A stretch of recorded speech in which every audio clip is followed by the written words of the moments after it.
In Queensland, there are size and possession limits for fish species. You should always be prepared to release part of your catch to comply with the rules and ensure the sustainability of our fish species.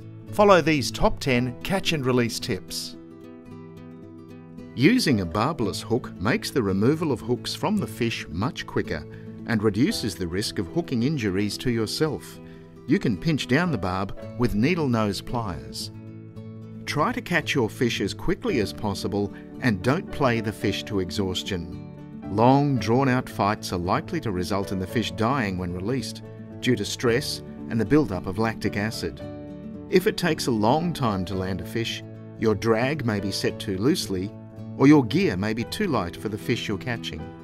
Use appropriate gear for your target fish. Using a fine mesh landing net may help in reducing the amount of time required to land a fish and helps to keep it from thrashing about in shallow water or on the shore. The longer a fish is held out of the water, the greater the chance of it being injured. It's best to remove the hook from a fish you intend to release without taking it out of the water, or at least reduce the amount of time a fish is held out of the water. If you must remove a fish from the water, do it as gently as possible. Don't hold up large fish by the line, jaw or gills, as this can cause fatal injuries. For small to medium-sized fish, place your hand flat and lift the fish out of the water by its side. Wet your hands, your net and other materials that may come into contact with a fish. This reduces the removal of mucus from the fish and also reduces the chance of bacterial infection. Hooks should be removed from the fish as quickly as possible. Long nose pliers and wire cutters are useful tools for quickly removing hooks. When it's not possible to remove the hook without harming the fish, cut the line as close to the hook as possible. Only leave a small piece of line on the hook, as this may progress through the fish's digestive system. Researchers found that cutting the line greatly increases the survival of deeply hooked fish. It's a good idea to use degradable hooks and line when catching and releasing.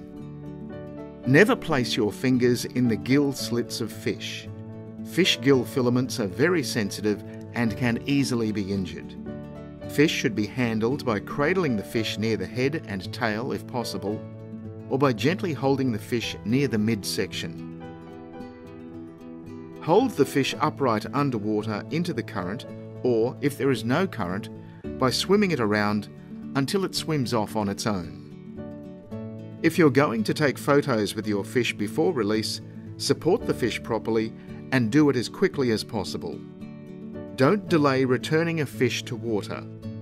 The longer a fish is out of water, the greater stress and damage it can suffer. For protected species, fish must be returned to the water immediately and unharmed. For more information on catch and release, visit the Fisheries Queensland website. Offshore anglers can view a video on tips to release fish affected by barotrauma. You'll find it on the Fisheries Queensland YouTube page.